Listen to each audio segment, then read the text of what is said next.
fight because you throw hands, man. You're not gonna go in there and try to like dance around. You actually go in and fight, and that's why you're respected. Because inside of the ring, that's when you have to be a dog. That's when the light switch turns on. Outside, I'm a nice guy. I love everybody. Hi, how you doing? But inside of the ring, there's no respect. There's no friends. There's nothing. It's me or him. A lot of people are not even talking about the fact that Andy Ruiz has a low center of gravity. But having a low center of gravity is something a lot of heavyweights cannot account for, considering there's not too many guys his stature. I think Andy Ruiz. I think Andy wins again. I think Joshua's overrated. And, you know, I just think Andy is underappreciated. He fought most of his fights for us. And I know how good he is. He has a low center of gravity, which is good against the big heavyweight. What's going on, people? It's your boy Young Can 2 coming in for Air Show Sports.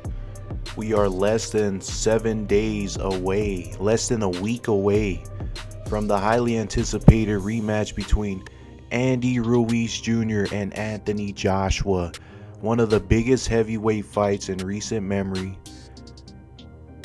as the two will square off in Saudi Arabia December 7th on DAZN. I can't wait for this fight. It's a big fight. I feel like a lot of people are still sleeping on Ruiz. That's just the truth. People are still sleeping on this man Ruiz.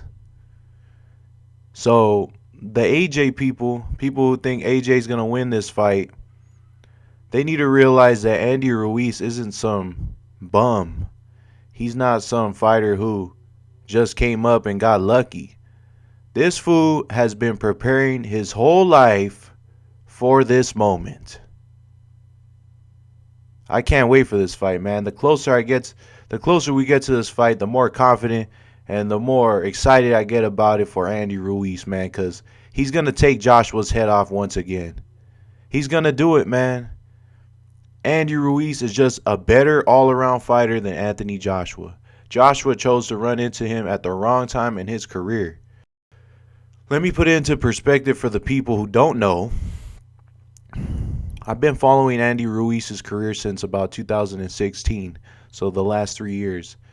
He had a controversial majority decision loss to Joseph Parker in Parker's homeland. Ruiz got robbed against Joseph Parker for the WBO. And then Ruiz went on a 15-month layoff where he actually went to go train with Manny Robles and Edgar Hasso at Legends Boxing in Norwalk. That's where he started to train. He was with Abel Sanchez before that, but he's been on record saying that he never got true training with Abel Sanchez. He had to train himself. Abel Sanchez was too busy with other fighters and couldn't dedicate enough time to helping Andy, so Andy had to train himself mainly for that fight against Parker. I met Andy Ruiz right when he got to the Legends Boxing Gym, and I asked him about the fight against Parker, and we talked, man. He was a cool dude, humble. Still humble how he is today. And he told me that he had been doing everything half-ass in his career, and he wanted to go somewhere where he knew he could dedicate 100% to the sport. And that comes from a conditioning, from a skill set, from a working on his craft standpoint with Manny Robles. And that's what he's done, man. I'll play the clip right now. Here's the clip. This is what he told me. And I feel like ever since you came to Legends, that's something you focused on big time. Yeah, sure did, man. After the loss with Parker, you know, I did it. I came this far doing it halfway, and now I gotta commit all the way. I can do way better. This was still when he was a fringe contender. He was still trying to climb up. I mean, he wasn't really relevant as far as the top contenders. People were still sleeping on him. So this fight's getting closer. Just a few days until we see this fight. I got a lot to talk about. We're going to be going live all week. And we're going to probably go live for the fight So stay tuned and subscribe. It's your boy Young Cantu for Air Show Sports.